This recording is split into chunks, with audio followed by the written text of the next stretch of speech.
Quelles sont tes racines et tes fondations? Mes racines.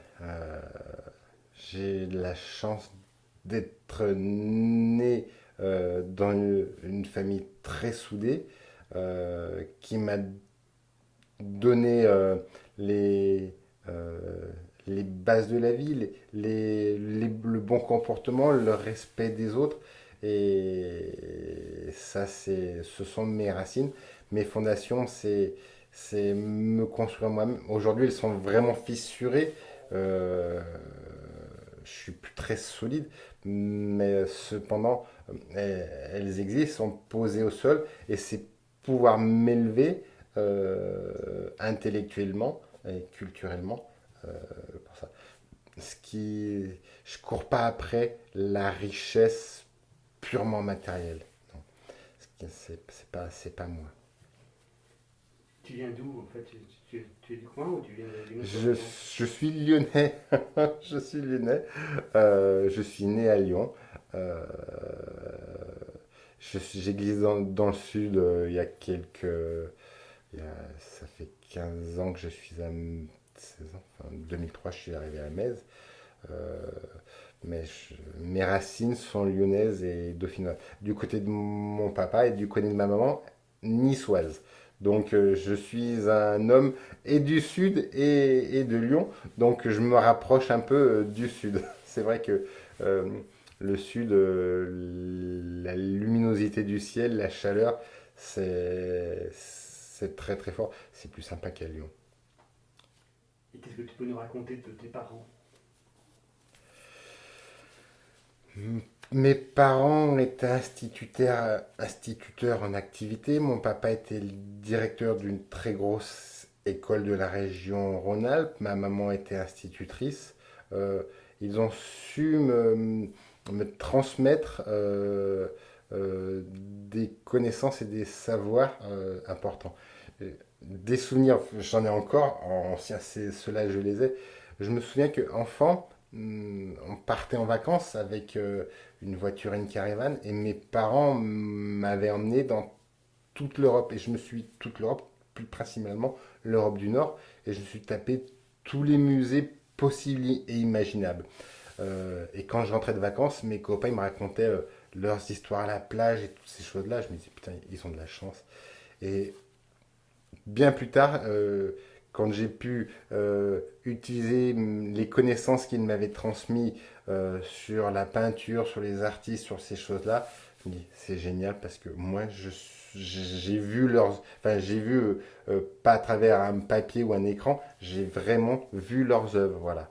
Donc ça, c'est important. Donc mes parents ont pris le temps de me transmettre euh, le- pas le savoir, mais un côté culturel et artistique, connaissance du monde artistique fort.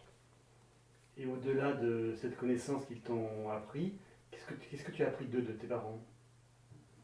L'amour, ah, ça c'est clair. Que la vie n'est pas un long fleuve tranquille. Euh, Parfois, il y a des moments où l'eau va beaucoup plus vite. Il y a un terme, là, euh, des, des, des rapides, voilà, des rapides, et qui secouent, et puis après, on retombe sur une eau un peu plus calme, où on peut se reconstruire. Mais c'est cette force qu'on m'a transmise pour pouvoir passer ces moments de turbulence qui est important. Et je les utilise aujourd'hui beaucoup, même si ça passe suffisamment vite pour moi, mais je ne les oublie pas. Et toi, quel enfant tu étais? J'étais un enfant modèle. Non, c'est pas vrai. J'étais, je pense que j'étais un enfant calme. J'étais pas turbulent. Je pense pas avoir posé de gros soucis comportementaux à mes parents. Après, je leur ai créé d'autres soucis, c'est clair. Mais j'étais un enfant calme, écouté. J'étais bien éduqué, donc je savais ce qu'il fallait faire, ce qu'il fallait pas faire. Donc, je crois que c'est pas l'enfant modèle, l'enfant respectueux, je crois, c'est ça, qui connaissaient enfin, on m'avait transmis les règles et ça, j'ai appris à les respecter. Tu as des frères et sœurs. J'ai un grand frère, ouais. Quels étaient les rapports avec ce grand frère? Ils ont été, ils sont toujours très très forts. Bien sûr, jeunes et adolescents, conflictuels, jalousie. Je sais pas si on peut dire jalousie, mais euh, envieux parce qu'il était grand, enfin, il a 4 ans de plus que moi. Il a eu une mobilette avant moi, il a eu une voiture avant moi, ce qui était tout à fait normal. Mais bah, sa mobilette, après, je l'ai eu. Bah, c'est le deuxième qui récupère. Et puis, il m'a tracé le. Il a fait le chemin. Du coup, après, j'ai pu faire d'autres choses plus facilement parce qu'il m'avait déjà débroussaillé le chemin. Voilà, c'est ça. Est-ce que tu peux nous raconter un souvenir particulier de ton enfance qui t'aurait marqué? Là, ça m'oblige à choisir et c'est compliqué. J'en aurais, oui. Euh, oui, alors, enfance ou pré-ado, mes parents m'ont mis sur des skis, j'avais 3, 4, 5 ans, très très jeune, et je pleurais quand ils m'amenaient au ski parce que il faisait froid, parce qu'il y avait de la neige, parce que c'était mouillé.